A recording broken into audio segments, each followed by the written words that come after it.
Y por supuesto, bueno, lo primero que quiero hacer es agradecer a los organizadores de este seminario. Bueno, realmente en primer lugar felicitarles por la iniciativa de organizar el seminario, que me parece muy buena, muy bonita, porque todo el programa de conferencias como ha quedado configurado, pues ofrecen un panorama muy general, muy diacrónico y muy transversal, ¿no? Incluso diría un poco cross-cultural también, como se dice en inglés, del tema de las religiones, y eso me parece bastante importante, pues por muchas razones, ¿no? Por ejemplo, porque en nuestra facultad, en Historia, en Geografía e Historia, muchas veces la verdad es que los programas de historia los programas de estudio son muy eurocéntricos y desgraciadamente pecamos mucho de eurocentrismo, entonces viene bien tener perspectivas globales y también transtemporales, porque por otra parte, pues muchas veces los investigadores, por la necesidad de la investigación y por la inercia, tendemos cada vez más a especializarnos en nuestro cajoncito, en nuestros 2 siglos, en nuestros 50 años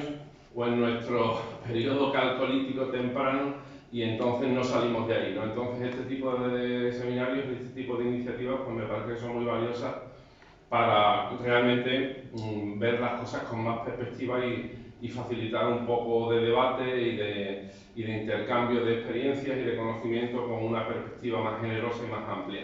Y por supuesto, bueno, agradecer concretamente a Emilio González Ferrín su amable invitación para participar, a Belén Cuenca también, por supuesto, su invitación y toda la gestión que ha hecho, y a Alicia, que ha estado mandando las comunicaciones, no últimamente, etcétera.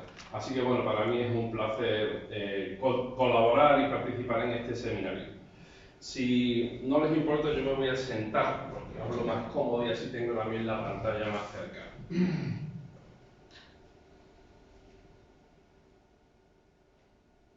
Bueno, mi intervención tiene como título, no hace falta que use el micrófono, ¿no? Yo tengo una voz bastante hueca, como decía mi abuela.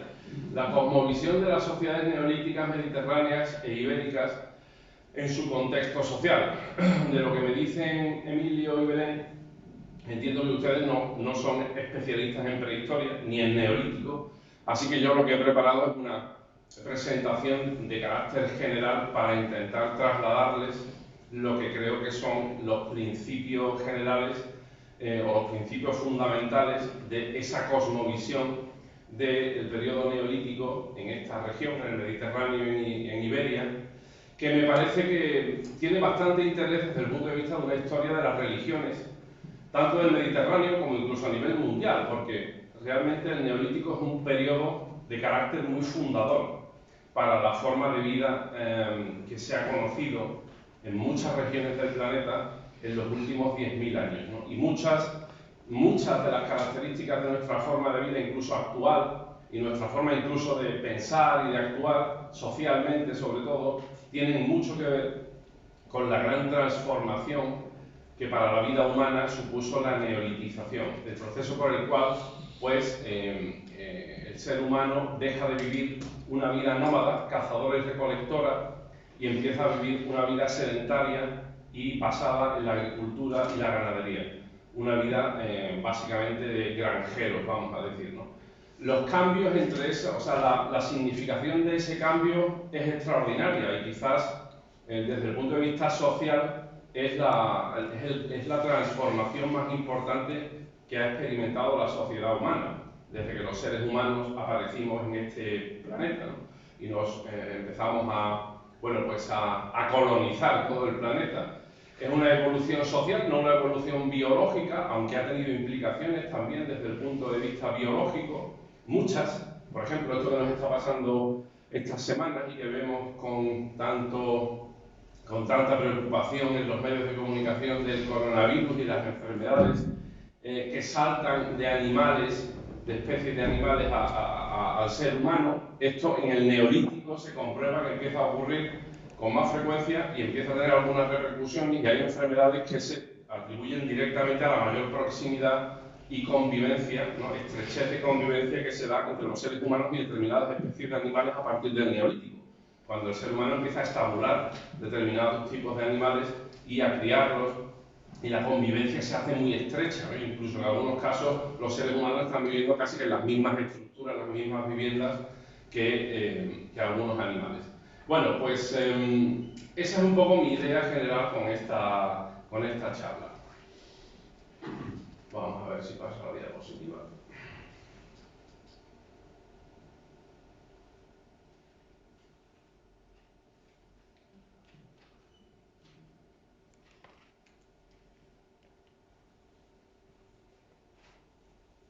Creo que se ha quedado bloqueado.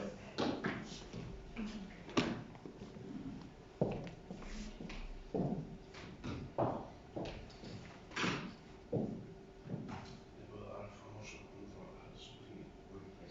A ver qué pasa.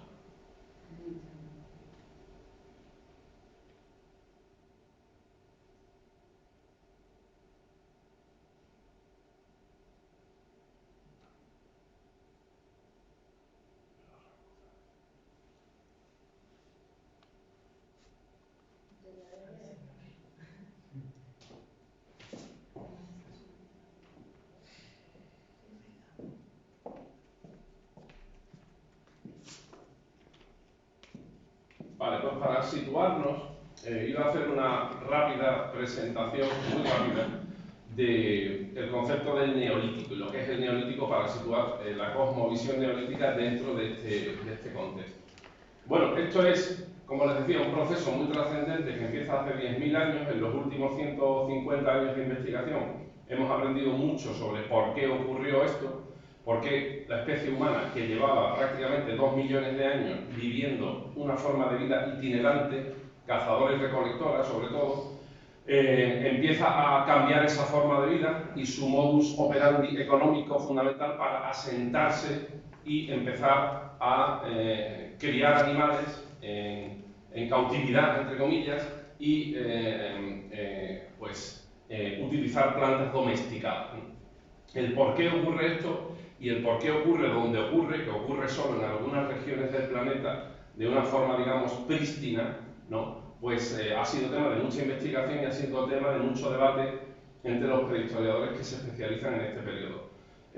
Una cosa muy importante a tener en cuenta es que esto ocurre solamente de forma prístina, es decir, de forma endógena, solamente en unas cuantas regiones del mundo.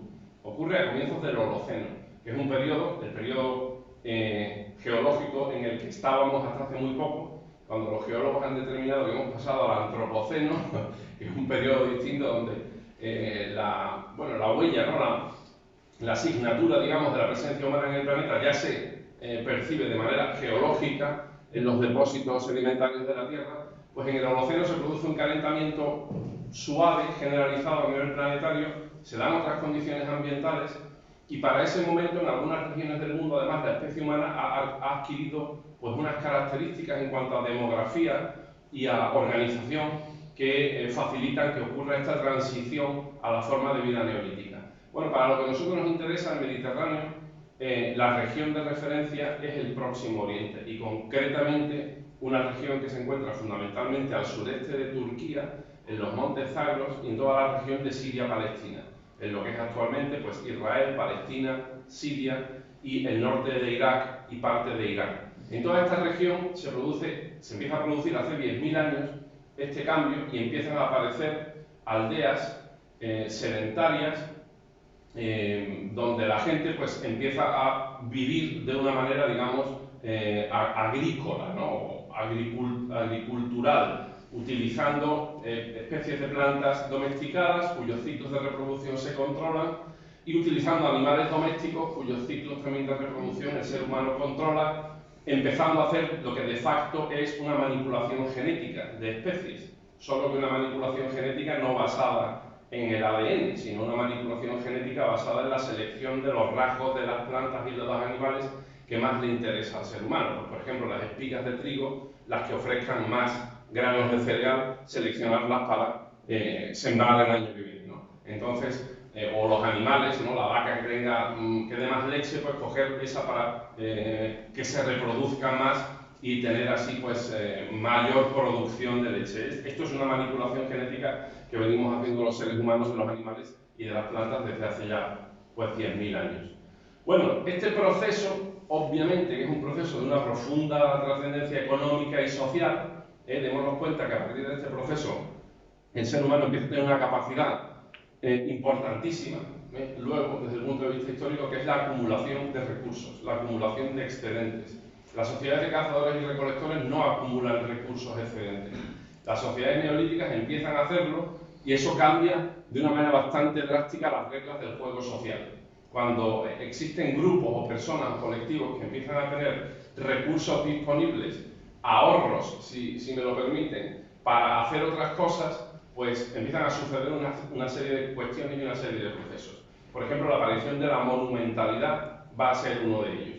Y precisamente la aparición de monumentos, por ejemplo, megalíticos o de otro tipo en el neolítico, va a ser una consecuencia de esto. A veces, además, monumentos de una grandiosidad y de una complejidad un poquito casi, me atrevería a decir, extravagante, como luego espero mostrar en algún ejemplo. Bueno, esto va a venir acompañado de una cosmovisión nueva, es decir, de una forma de, bueno, pues interpretar el mundo y de interpretar la sociedad humana a través de una serie de principios, símbolos, mitos, mitografías, etcétera, que es nueva. Pero me gustaría matizar que es nueva en parte, porque realmente una cosa que yo pienso es característica de la historia de las religiones es que siempre han surgido cosas nuevas, pero que en buena medida retoman o reciclan cosas existentes anteriormente. Realmente religiones nuevas, que hayan salido, vamos a decir, de la nada y que no se parezcan nada a lo que existía antes, en mi opinión, no ha existido nunca. Por tanto, la religión neolítica y la cosmovisión neolítica, aun teniendo unos rasgos diferenciadores claros, no es al 100% nueva. De hecho, vamos a ver que toma y arrastra y incorpora muchas cosas que ya vienen desde el Paleolítico Superior, y de las sociedades de cazadores y recolectores del Paleolítico Superior. Bueno, un buen ejemplo de esta forma de vida nueva en el Neolítico, en Anatolia, que es el sitio donde pues, mejor se ha estudiado este proceso de sedentarización, es el sitio de Çatalhöyük, que es una aldea neolítica fundada a mediados del séptimo milenio antes de nuestra era, hace unos 8.300 años, y donde se han hecho excavaciones y estudios científicos que, entre otras muchas cosas, nos empiezan a dar datos sobre las características de esta cosmovisión neolítica. En parte nueva, pero en parte integradora también de principios más antiguos. Çatalhöyük hoy día se ofrece como un tel, es decir, como una colina artificial que resulta de la acumulación de sedimentos y de estructuras arquitectónicas, de viviendas, de casas, de santuarios, etcétera, que ocurrieron en este sitio durante varios miles de años de ocupación. Bueno, aquí se han hecho diversos proyectos. En resumen, se sabe que a esta altura, de mediados del séptimo milenio, es una aldea con un urbanismo muy peculiar, un urbanismo que podríamos denominar compacto, con unas casas que están pegadas unas a otras y que no tienen puertas, a las que se accede desde el techo. Y que, bueno, pues nos ilustran muchísimos detalles de la forma de vida en este momento del Neolítico temprano. Aquí podemos ver unas cuantas reconstrucciones artísticas de cómo habría sido un aspecto de la vida diaria en esta aldea y de las estructuras de las casas que se conocen, con corrales, con hornos, con, en fin, toda una serie de infraestructuras de tipo doméstico de la vida de esta época. Bueno, en Çatalhöyük una característica es que varias de las estructuras que se han excavado se han interpretado como santuarios o capillas, si prefieren. ¿No? Y en estas capillas vemos una serie de cosas, de elementos materiales. No lo he dicho al principio, pero bueno, entiendo que más o menos se sabe. La arqueología, siempre los arqueólogos lo que estudiamos son los residuos materiales del pasado, ¿no?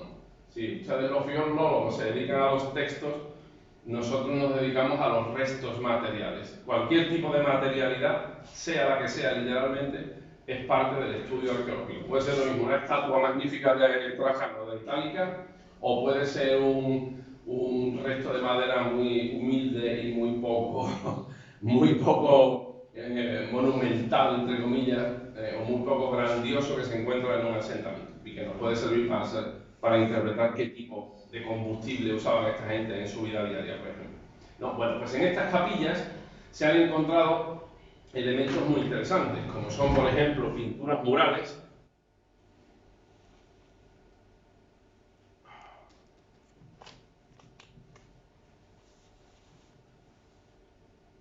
Bueno, no, pues señalaré con el cursor que pueden ver aquí una serie de pinturas murales que están pintadas al fresco sobre unas paredes estucadas y que muestran lo que parecen ser unos grandes pájaros volando o acercándose a unas figuras humanas, antropomórficas, ¿no? Como pueden ver aquí, por ejemplo. Esto se ha interpretado como la práctica de rituales funerarios en los cuales los cadáveres son expuestos al aire libre para que los buitres los descarnen y luego los huesos son recogidos y llevados a un lugar de enterramiento. Esto es una práctica bastante generalizada en muchas sociedades prehistóricas. Y la cita incluso, por ejemplo, Estrabón en relación con pueblos del norte de la península ibérica, o si se toman la molestia de mirar en 30 segundos en internet, lo encontrarán que se practica hoy día en Nepal y que los cadáveres de la gente se ponen al aire libre. Bien, incluso los nepalíes creo que le facilitan la labor a los buitres haciendo un poco de trabajo, le dan unos tajos a los cadáveres y tal, para que los buitres puedan hacer su trabajo más fácilmente, ¿no? Bueno, la ideología detrás de esto normalmente suele ser que el buitre tiene un rol psicopompo en este caso, ¿eh? Psicopompo quiere decir que es encargado de transportar el alma o el espíritu del difunto al más allá, al otro mundo. Y esta creencia está muy generalizada en muchísimas sociedades en toda la prehistoria y en toda la historia. Otros elementos que se aprecian en estas capillas pues son, por ejemplo, estas figuras que son unos cráneos de bóvidos modelados con arcilla y que estaban adosados a la pared. Son cráneos de verdad a los que se ha hecho un modelado de barro encima y estaban también pintados. Con lo cual representan la cabeza de un toro o de un bóvido, ¿no? Esto es interesante porque, bueno, ilustra la importancia que va a tener el ganado bovino luego, posteriormente, a nivel económico, dentro de las sociedades mediterráneas y neolíticas en general, pero también a nivel simbólico, ¿no? Supongo que si están mínimamente familiarizados con la mitología clásica, saben que tanto Zeus como Júpiter se asocian normalmente o se representan como un toro, ¿no? Y como toro, pues Zeus hace en la mitología griega, alguna de sus correrías cuando va secuestrando jóvenes hermosas por ahí, como es el caso de Europa, por ejemplo, y es una simbología pues, que tiene mucha presencia en todo el Mediterráneo. Bueno, todo esto invita a pensar que estas estructuras, aquí hay una reconstrucción, una maqueta de una de ellas, de cómo podrían haber sido, estas estructuras, estos espacios fueron santuarios. Y yo me voy a centrar en una cuestión concreta, que es una serie de figurillas, a veces hechas en piedra, a veces hechas modeladas en arcilla, que se encuentran en estos santuarios, tanto en Çatalhöyük como en otros asentamientos de esta misma época en Anatolia, y como voy a mostrar en otras regiones del Mediterráneo. Estas figurillas tienen una serie de elementos clarísimos en común, ¿no? Unos denominadores comunes. Son figurillas femeninas, representan mujeres desnudas y representan mujeres que tienen una configuración física que se suele denominar esteatopígea y que quiere decir que son mujeres, vamos a decir, orondas, con grandes pechos, con caderas anchas y con unos glúteos anchos. Vamos a decir que son matronas, ¿no? Y de hecho, la iconografía de muchas de estas figuras deja muy claro que están concebidas como tales, matronas o como madres, si quieren, ¿no? Por una serie de detalles que ahora voy a mostrar. Entonces, creo que estas figurillas vienen muy bien para ilustrar uno de los tres principios más importantes de la cosmovisión neolítica, que es la idea de la fertilidad y de la regeneración. Esto es muy importante porque siempre para las sociedades humanas, evidentemente, producir niños supone garantizar la supervivencia y la reproducción de la familia, del clan, de la tribu, de la comunidad, y en el caso del neolítico además, porque existen ya, como he dicho antes, excedentes, las sociedades neolíticas van a tener la posibilidad de producir muchos niños. De hecho, van a tener la posibilidad de producir niños casi que de manera ilimitada. Y esto va a ser una característica también del neolítico, que va a hacer, bueno, que directamente a partir del momento en que empieza el neolítico, la población humana empieza a dispararse, ¿no? Y de ahí, vamos a decir, hemos llegado en 10.000 años a la situación de sobrepoblación del planeta que tenemos hoy, con 6.000 y pico millones de habitantes, ¿no? Y creciendo. Bueno, pues esto, desde el punto de vista demográfico y social, tiene unas implicaciones interesantes. Bueno, en Çatalhöyük y otros asentamientos se han encontrado algunas de estas figurillas. Esta particularmente es muy interesante, es muy famosa, es muy conocida, muestra una mujer con estas características, una mujer, digamos, gruesa, adiposa, sentada, desnuda, que aparece como en un trono con las manos puestas sobre lo que parecen ser dos felinos, quizás dos felinos salvajes, dos gatos salvajes. Esta iconografía es muy interesante porque, por un lado, enlaza con la iconografía de las llamadas Venus paleolíticas, que son figurillas también de mujeres con estas características, aunque no en esta pose en particular. Enlaza con la tradición, pero al mismo tiempo nos muestra algo nuevo, nos muestra esta idea de esta señora dominadora del lado salvaje de la naturaleza, o de las bestias salvajes, ¿no? Es una especie de dominatrix que domina a la naturaleza. Esta idea pues, queda bien recogida en esta pieza en concreta y da lugar a pues, la interpretación, o está un poco en la base de la interpretación que hizo en los años 60 y en los años 70 una profesora afincada en los Estados Unidos, aunque de origen lituano, Marija Gimbutas, que trabajó bastante la cuestión de la iconografía de lo que ella llamó la diosa madre neolítica, o la divinidad generadora, o la diosa generadora neolítica, y de la cual de cuyas obras hay publicadas varias traducciones. O sea, del trabajo de Marija Gimbutas se pueden consultar trabajos en castellano, como este libro publicado por Istmo en 1991, Los dioses y diosas de la antigua Europa, 7000-3500 a.C., mitos, leyendas e imaginería. Marija Gimbutas pues afirma que la diosa de la fertilidad o diosa madre neolítica constituye una imagen compleja.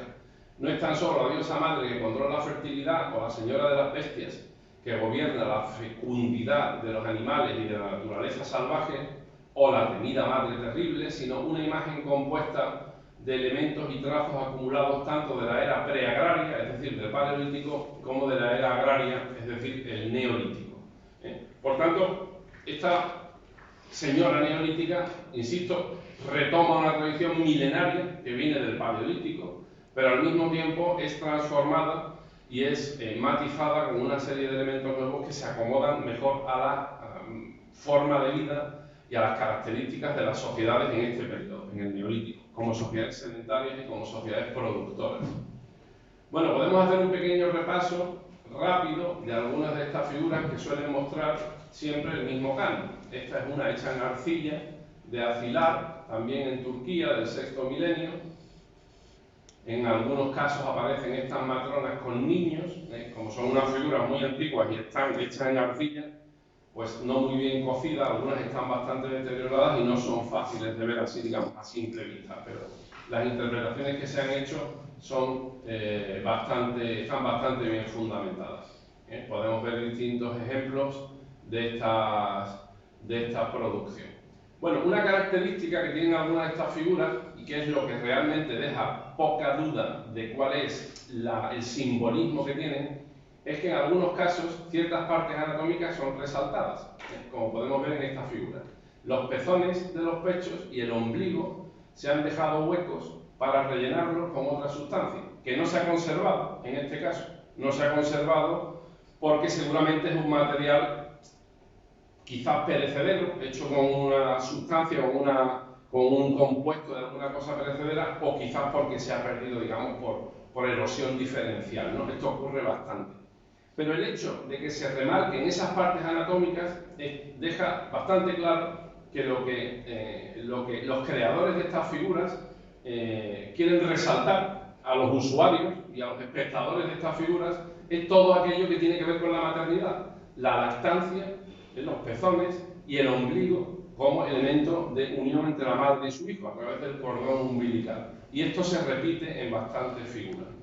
Curiosamente, insisto, el desarrollo de toda esta imaginería femenina de estas características se da en un contexto en el que no hay una imaginería masculina, no hay representaciones de hombres, lo cual es muy interesante, incluso ha dado lugar a todo un debate que sigue todavía hoy sobre si estas sociedades son matriarcales, ¿no? Bueno, eso es entrar en un debate muy interesante, pero de otro orden, que quizás sería bonito para otra conferencia y sobre todo para alguien mejor informado de ello.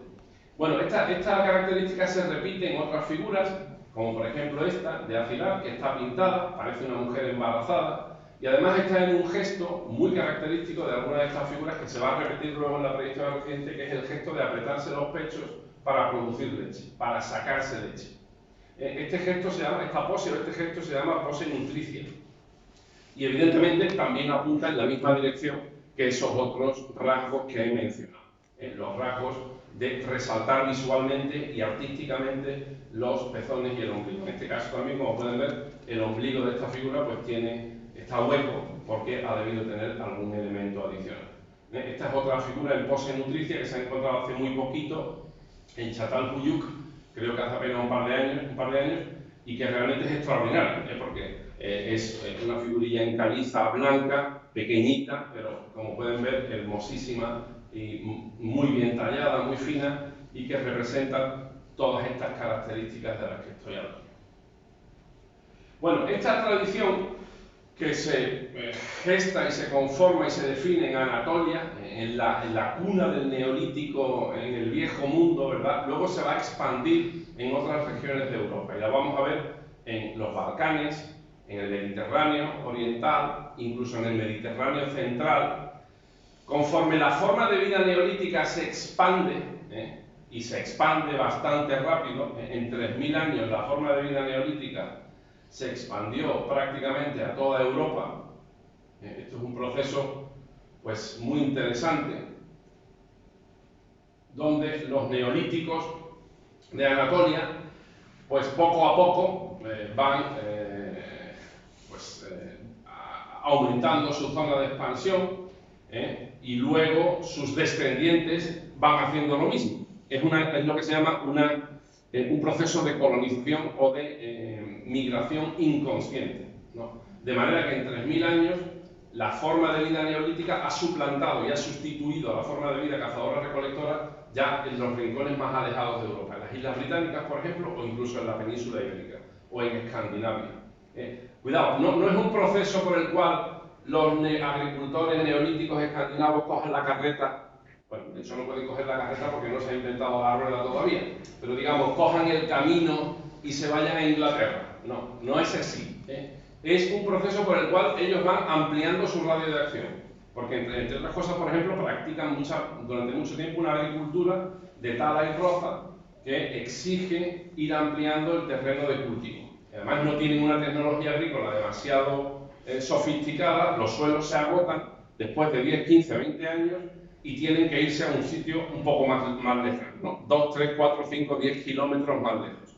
Y de esta forma le fueron quitando el terreno a los cazadores y recolectores, ¿no? Así, el neolítico, repito, en unos 3000 años pues se expande por todo el continente europeo, una serie de procesos que ya están bastante bien documentados y que están bastante bien conocidos. Por favor, yo tiendo a enrollarme mucho. Cuando queden 5 o 10 minutos me dais un toque, ¿vale?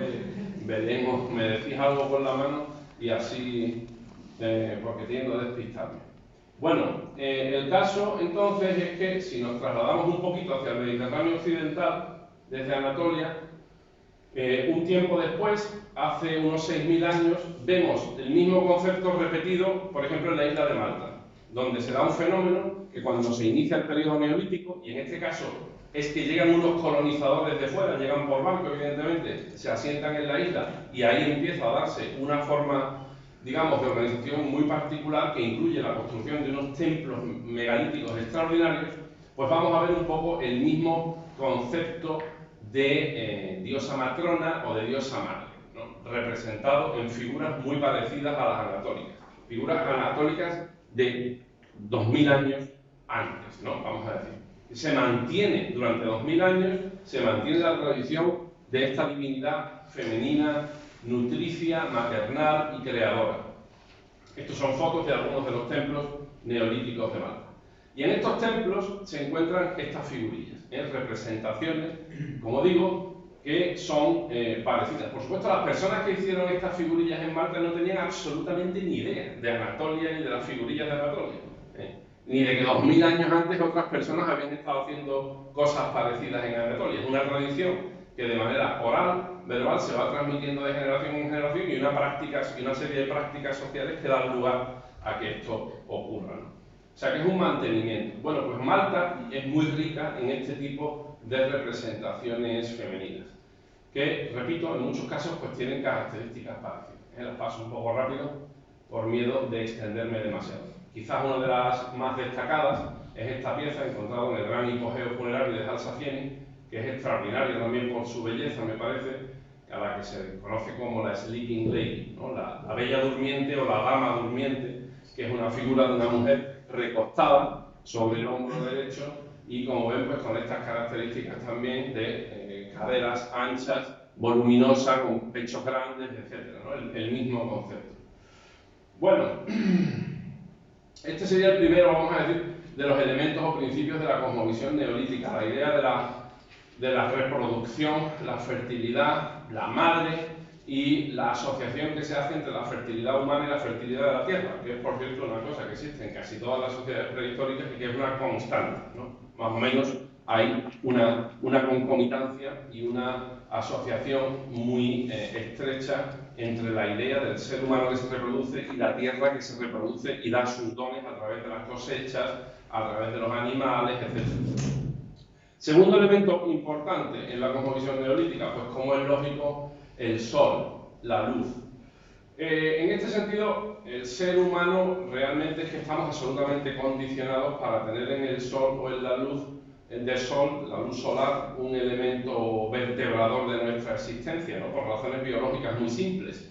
El planeta en el que nos hemos desarrollado pues gira alrededor de una estrella y por tanto rota sobre sí mismo y por tanto tiene unas horas de luz y unas horas de oscuridad, ¿no? Entonces nosotros como especie somos una especie diurna, estamos adaptados a las horas de iluminación solar y en las horas de no iluminación solar, en las horas de oscuridad, nos desconectamos, ¿no? Nos vamos a dormir y el cerebro y el organismo, pues evolutivamente hacemos una serie de procesos, vamos a decir, de recuperación, básicamente. Hay otras especies de animales que viven en la oscuridad y que se desenvuelven muy bien sin luz solar, desde gusanos hasta murciélagos, hasta peces que viven a 8.000 metros en las profundidades oceánicas, ¿no? Pero el ser humano no. El ser humano vivimos en las fases de luz solar de este planeta y por tanto dependemos del sol. En nuestra evolución además hemos sido cazadores siempre. Cuando llega la oscuridad el ser humano ya no es más cazador porque no tenemos nuestro aparato sensorial adaptado para la oscuridad. Somos presa. Entonces la oscuridad el periodo de oscuridad es un momento, vamos a decir, para el ser humano de recogimiento, de esconderse, de ocultarse y de protegerse de peligros, ¿no? No estamos adaptados para desenvolvernos en la oscuridad y somos muy vulnerables en la oscuridad. Y de hecho, subconscientemente el ser humano asocia la oscuridad al terror y la asociamos al miedo, ¿no? Fundamentalmente. Y por eso se usa el negro siempre, evidentemente el color negro, para todo lo que tenga que ver con la muerte, con el luto y con el miedo. Bueno, pues entonces el sol es muy importante, lo ha sido siempre. Pero aún más lo es para las sociedades neolíticas porque la observación del sol y de los ciclos solares va a ser muy importante para la lectura de las estaciones y de los ciclos agrícolas y de los ciclos de los animales. Entonces los neolíticos se van a convertir en grandísimos observadores astronómicos. De hecho ya lo eran los paleolíticos también, pero en el caso de las sociedades neolíticas va a ser aún más importante. Y esto va a quedar trasladado y reflejado materialmente también en una serie de iconografías, en una serie de símbolos y en una serie de elementos. Y para ilustrar esto he preferido que nos vengamos a la península ibérica. O sea, que nos trasladamos de Turquía al otro extremo del Mediterráneo, al Far West del Mediterráneo, y aquí podemos ver un montón de ejemplos bonitos de cómo se traslada esto. Fundamentalmente en una serie de figurillas que nosotros denominamos oculadas, que en muchos casos son femeninas, pero no siempre. Esta figurilla, que procede de Barcelona, se encontró en unas minas de baristita, una piedra muy usada en el Neolítico antiguo, presenta estos dos ojos, que son dos motivos oculados, pero que también son motivos solares. La forma de representar el sol, de una manera simple, normalmente es un círculo con unas líneas que irradian de ese círculo. Y esto tiene una lógica aplastante, ¿no? Si ustedes lo piensan, al sol no podemos mirarlo de frente. Sí sabemos que tiene una forma circular, ¿verdad? Tiene una forma circular, pero quien mira al sol se achicharra los ojos. Cuando podemos ver el sol y su luz es cuando el sol está cubierto o semicubierto por las nubes. ¿Y entonces qué impresión traslada el Sol? Pues que es esa bola refulgente de inmenso poder de la que salen unos rayos, ¿no? Como se puede ver en cualquier foto de un día que el Sol esté medio nublado. Y esto se ha recogido siempre en la historia del arte. Vamos, no tenemos que irnos muy lejos, podemos verlo en el mundo antiguo, la famosísima estela de Akenatón, el faraón hereje egipcio del reino nuevo egipcio, donde aparece con su hermosa esposa Nefertiti, ¿no? Y está la familia feliz con sus hijos, y en el disco solar salen una serie de rayos, que además son unas manitas que vienen a acariciar la cabeza de la familia real, ¿no? Entonces, esta idea de las bolas o círculos con rayos que irradian, pues está ahí. Pero vamos, también está en el cristianismo, está por todos sitios. Si lo piensan, hay una iconografía solar siempre constante. Aquí tenemos la adoración del Cordero del siglo IX de nuestra era, de unos evangelios en Francia, donde se ve al Cordero ahí en su magnífico disco solar y los rayos que irradian y que por supuesto caen sobre los, no sé, los santos o los obispos que estén ahí haciendo la adoración, ¿no?, del Cordero. Bueno, pues esto mismo lo encontramos en el Neolítico. Ups, me he ido al final. Todavía no he acabado. Vamos a volver para atrás. De esto hecho en parte emana del Neolítico, ¿no? Y estas figurillas neolíticas, a veces llamadas ídolos, pues nos ilustran eso. Y aquí hay una cosa muy interesante, porque es que muchas veces estos elementos solares pues también se representan como ojos, de manera que el símbolo es polisémico, es decir, que significa más de una cosa. Significa sol, pero también significa el acto de ver.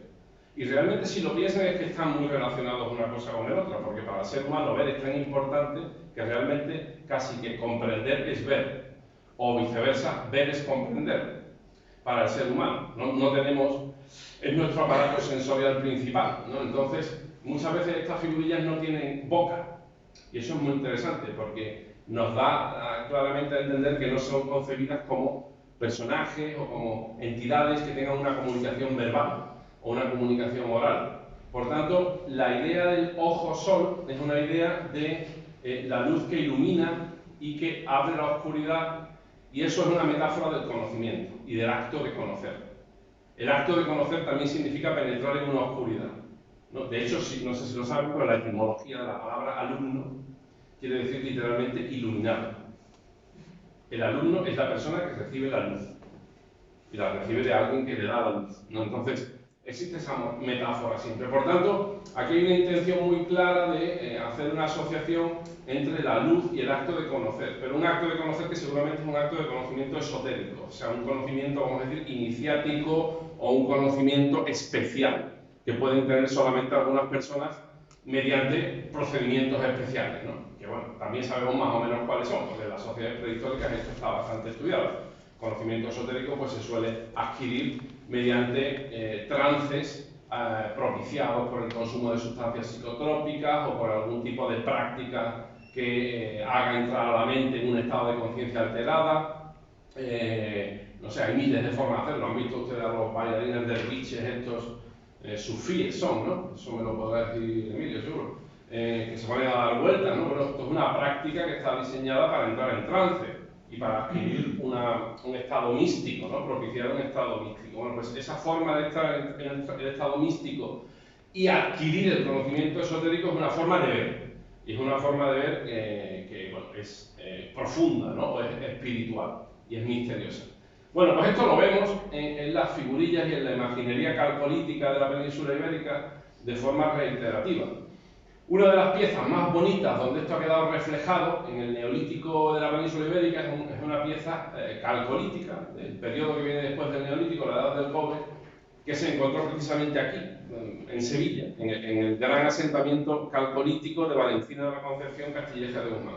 Y es la pieza de oro de mayor tamaño y de mayor porte que se conoce de este periodo aquí en la península ibérica. Y representa esta figura en forma como de 8 o de madeja, con dos pares de ojos, como pueden ver, que tienen esa configuración, el círculo y las líneas que irradian. Esta pieza además está hecha en oro. ¿Es casualidad? No, porque el oro también es un metal asociado al sol. Es un metal que es el metal que por excelencia mejor refleja la luz del sol. Y en casi todas las culturas se ha hecho siempre una asociación entre el sol y el oro, o el oro como el metal solar por excelencia, ¿no? Si miran, por ejemplo, en Sudamérica, pues los moches y toda esta gente de allí de Perú y tal, los caciques, los jefes, los reyes se suelen asociar al sol, son hijos del sol, son la representación del sol y aparecen pues con unos tocados hechos de oro muy aparatosos y demás, ¿no? Bueno, pues esta idea, esta iconografía nos refleja, creo que bastante bien, otra figurilla, en este caso un ídolo llamado, una figurilla llamada cilindro, hecho con un cilindro de piedra caliza, ojos sin boca, siempre sin boca. Nos refleja ese segundo principio vertebrador, formador de la cosmovisión neolítica, que me parece que es el sol. Y simplemente para cerrar este segundo apartado, recordarles pues lo que mucho que tiene el cristianismo de religiones paganas. Esto de pagano, bueno, pues es una forma de llamar, vamos a decir, a lo anterior, ¿no? A lo prehistórico. Pero el cristianismo chupó mucho paganismo y recicló mucho paganismo. Supongo que conocerán quizás esta magnífica pintura de la iglesia románica de San Clemente de Taús, en Lérida, donde aparece este gran pantocrátor y dentro del nimbo, donde aparecen, bueno, pues las potencias y de tal, la figura está sujetando un libro donde pone Ego sum lux mundi. Por poco latín que sepamos, creo que se traduce fácilmente. Yo soy la luz del mundo. La luz del mundo es el sol. Y la figura de Jesucristo y la figura de Dios y toda la iconografía cristiana reúne siempre y refleja mucho este concepto. Bueno, aparte de las figurillas y de los motivos oculados solares, hay otros indicios de la importancia que tiene el sol como principio fundador de la cosmovisión neolítica. Y uno de ellos es la orientación que tienen los monumentos megalíticos, neolíticos, hacia la salida del sol, hacia el orto solar. Un ejemplo magnífico de esto lo tenemos en este monumento en concreto, en Newgrange, en Irlanda. Este gran templo megalítico, que es uno de los más hermosos y formidables que existe en toda Europa, tiene una característica muy particular. Les paso rápido algunas fotos del interior de este templo, que es, vamos a decir, una catedral neolítica. Tiene una característica importante, que es que está orientada, su eje longitudinal está orientado hacia la salida del sol, hacia el rango del horizonte por el que sale el sol, entre el 21 de junio y el 21 de diciembre, es decir, los solsticios de verano e invierno, que son obviamente en la jerga cristiana San Juan y la Navidad, ¿no? La Navidad tampoco es un invento cristiano, esto es una cosa que viene muy de atrás. Ya los romanos celebraban unos festivales tremendos en el solsticio de invierno que le llamaban el Sol Invictus. Sol Invictus es el nombre que se da en el mundo romano al festival de la Navidad, del solsticio de invierno. Es un festival del sol y lo sigue siendo. Entonces es curioso porque además los solsticios son periodos en los que durante 3 días el sol ni sube hacia el norte ni baja hacia el sur en el horizonte, no se desplaza, sino que sale exactamente en el mismo punto. Y son 3 días, son 3 días, que es una cifra que también en el cristianismo tiene cierta connotación en cuanto a resurrección, etc. Bueno, pues este templo neolítico de Newgrange tiene una característica que es que siempre y cuando no esté nublado, ¿verdad? Que en Irlanda, bueno, pues tampoco se puede dar por sentado porque es un país muy lluvioso. Siempre y cuando no esté nublado, cuando sale el sol, durante esos 3 días, los primeros rayos del sol van a penetrar por un hueco que hay en el techo de la entrada, allí arriba, y van a recorrer, penetran por aquí está el horizonte y el sol, y los primeros rayos de sol entran hasta el fondo de la cámara, recorriendo todo el corredor, que además tiene cierta curvatura, y iluminan una pila de piedra que hay al fondo, donde se depositaban huesos. Lo cual implica una idea muy interesante de resurrección también, ¿no? Por llevar un poco la cosa al terreno de las comparaciones, estos son los rayos del sol penetrando en el interior, el efecto que se produce. Esto es muy famoso. el solsticio de invierno en New Age. Si queremos coger de nuevo un paralelismo cristiano para entender el concepto de lo que puede ser, yo me quedo con la Anunciación, ¿no? Este maravilloso cuadro de Fra Angelico del siglo principios del XV que nos muestra a la Señora Virgen María ahí recibiendo ¿qué? El rayo del Espíritu Santo. Pues parece mucho un sol, ¿verdad? Por lo menos como lo ha pintado Fra Angelico, parece prácticamente un rayo solar. Bueno, y el último elemento al que quiero hacer referencia, voy a acelerar un poco porque creo que ya voy un poquito justo, ¿no? Sería el agua.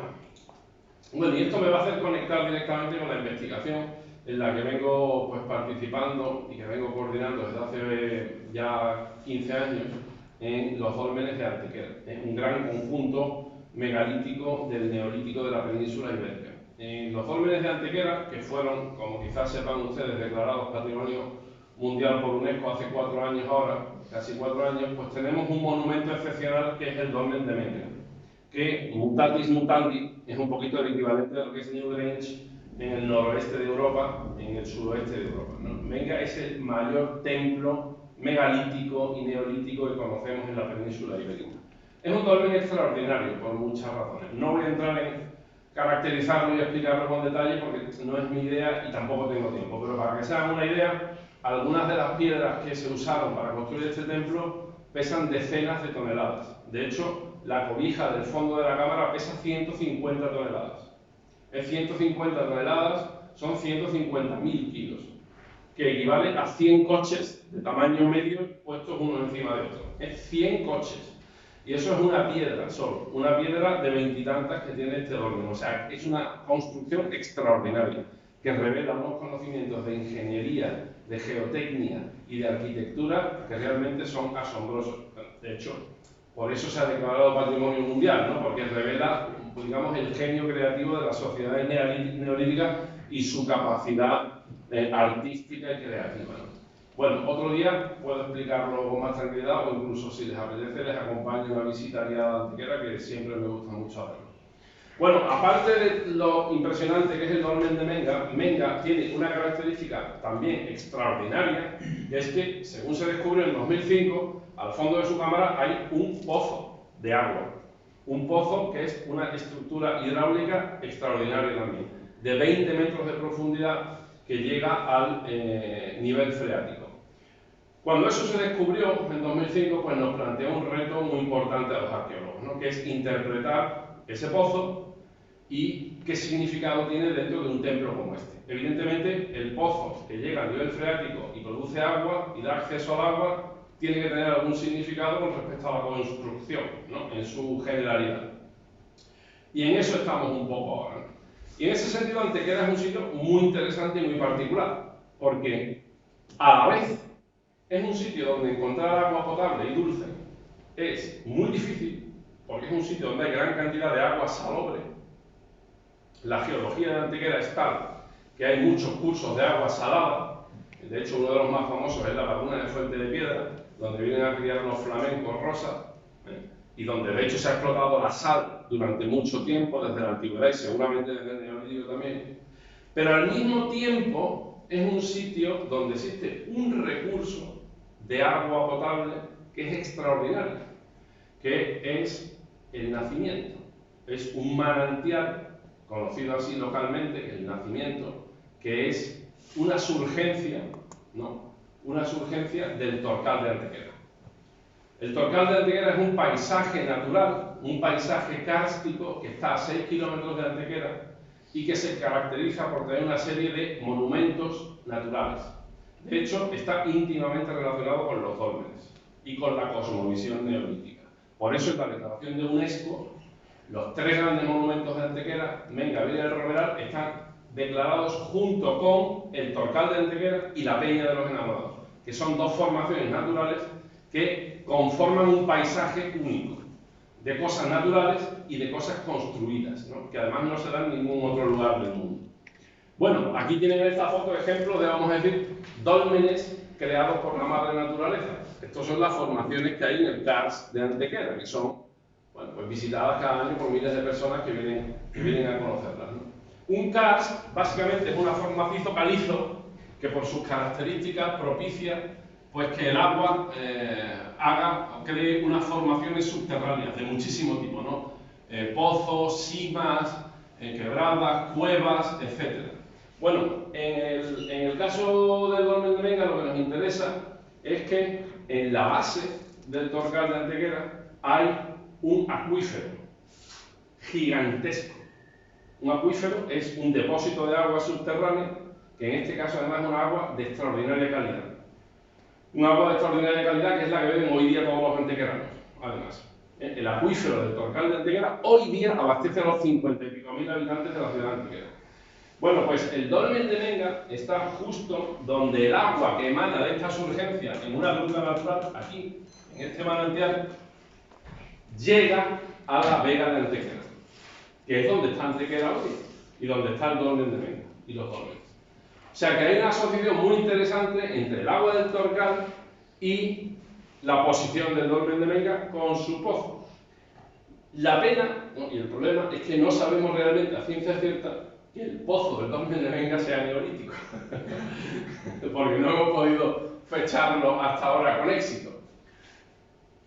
Podemos, no obstante, plantear la hipótesis de que lo es, porque sabemos que en otras regiones de Europa, como por ejemplo Chipre o Alemania, hay unos pozos y unas estructuras, unas infraestructuras, mejor dicho, hidráulicas extraordinarias, en forma de pozos, de la misma época que el Dolmen de Menga, incluso más antiguas. Y sabemos perfectamente que unos señores que tenían una capacidad de mover una piedra de 150 toneladas y ponerla como techo de una cámara megalítica, no iban a tener un problema en excavar un pozo de 20 metros, ¿verdad? Entonces, bueno, aunque no hay prueba, digamos, empírica incontrovertible, la hipótesis está ahí, y es lo que nosotros hemos venido planteando. Bueno, pues termino. Conclusiones. Conclusión. La cosmovisión neolítica. La cosmovisión neolítica está presidida fundamentalmente por los elementos de la naturaleza. Aquellos elementos que son esenciales para la producción material y la reproducción ideológica. La reproducción biológica, la fecundidad, la maternidad, el sol, el agua y la tierra, que son esenciales para la producción agraria. Estos principios tienen una potente perduración en todas las religiones prehistóricas, antiguas e históricas. Más o menos, ¿no?, como he intentado mostrarles. Suponen una fuerte conexión entre la sociedad humana y la naturaleza, algo de lo que precisamente hoy creo que estamos muy necesitados, por lo que está pasando con nuestro planeta.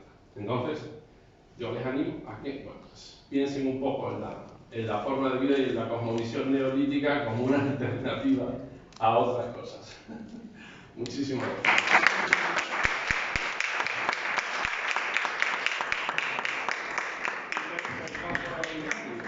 Iniciamos el turno de preguntas, recordando de que nos tenemos que ir a las 12 porque el papel ese femenino de la mujer que tú has escrito ha cambiado totalmente, pero sigue siendo la sostenedora, ¿no? Y entonces hoy es su día, ya no es lo de la fertilidad y tal. Entonces yo te quería hacer una pregunta para iniciarlo, ¿no? Precisamente sobre el tema este femenino, ¿no?